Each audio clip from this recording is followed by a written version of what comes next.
और अगली खबर अंतर्राष्ट्रीय जगत से, जहां पिछले 5 दिनों से दोनों देशों के बीच की सीमा विवाद ने हालात को युद्ध में तब्दील कर दिया था। अब वो शांति की राह पर आगे बढ़ गई। दोनों देशों के बीच शांति समझौता पर मुहर भी लग गई है। अब आखिर क्या है सीज फायर की वजह और क्यों ये विवाद सालों से चलता आ रहा है, इस पर एक रिपोर्ट देख लेते हैं। I would like to express my sincere appreciation to Prime Minister Anwar, the government of China and President Trump for your good view and concern today's outcome. Asia के दिल में जहां दो पड़ोसी देशों के बीच सीमा विवाद ने हालात को युद्ध की ओर मोड़ दिया था, वहीं अब एक नई उम्मीद की किरण जाग गई है। थाईलैंड और कंबोडिया के बीच 5 दिन तक चली तनावपूर्ण लड़ाई के बाद 28 जुलाई को मलेशिया में शांति पर मुहर लग गई है। दरअसल कंबोडिया के प्रधानमंत्री हुई मानेट ने थाईलैंड के साथ चल रही इस जंग के बीच युद्ध विराम की घोषणा कर दी है।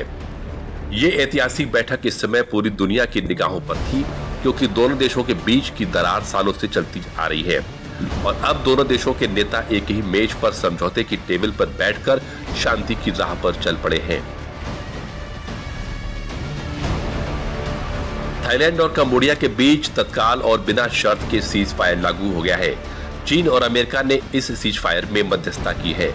दोनों देशों के बीच मलेशिया की राजधानी कुआलालंपुर में सोमवार को शांति वार्ता हुई।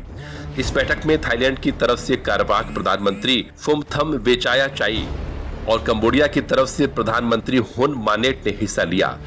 इस बैठक की अध्यक्षता मलेशिया के प्रधानमंत्री अनवर इब्राहिम ने की। दोनों देशों के बीच सीमा विवाद के चलते बीते दिनों में भारी गोलीबारी हुई थी। इसमें 33 लोगों की मौत हो चुकी है। मरने वालों में ज्यादातर आम नागरिक शामिल हैं। 5 दिनों तक गोलियों की गूंज, टैंक की गर्जना और दो पड़ोसी देशों के बीच बढ़ता बारूद का धुआं अब थमता हुआ दिख रहा है।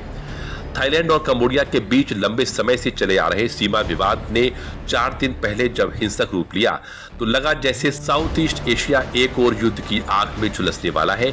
लेकिन 28 जुलाई की सुबह मलेशिया की राजधानी कुआलालंपुर में जो हुआ उसने इतिहास की दिशा मोड़ दी है।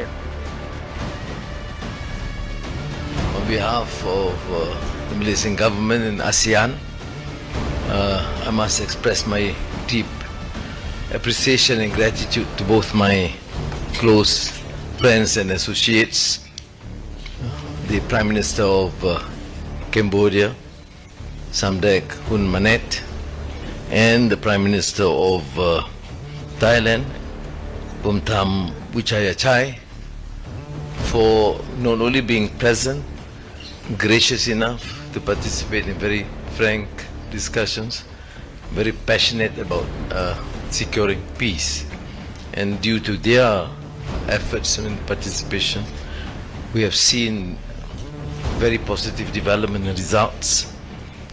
To convene a meeting of the General Border Committee (GBC) on 4th August 2025 to be hosted by Cambodia. As the current chair of ASEAN, Malaysia stands ready to coordinate. दोनों देशों के बीच इस अहम शांति समझौते की कमान मलेशिया के हाथों में है, लेकिन इसकी नींव रखी है दो महाशक्तियां चीन और अमेरिका ने। एक तरफ चीन जो कंबोडिया का प्रमुख निवेशक है और अमेरिका जो थाईलैंड का रणनीतिक साझेदार है। दोनों इस जंग को शांतिपूर्वक सुलझाने के लिए एक ही टेबल पर साथ आ गए हैं। Called the prime ministers of each, and I said, we're not going to make a trade deal unless you settle the war. A lot of people are killed, you know that, in a short period of time. The border, they're fighting pretty like wild. And I spoke to both of the prime ministers, and I think by the time I got off, I think they want to settle now. I know they're meeting today or tomorrow, and we're going to work with them. Thailand और Cambodia के बीच तनाव की जड़ें बहुत गहरी हैं। यह विवाद 1907 में फ्रांसीसी उपनिवेश काल के समय खींची गई सीमा रेखा से जुड़ा है। तो चलिए इन्हीं खबरों के साथ आज अभी बस इतना ही। नमस्कार।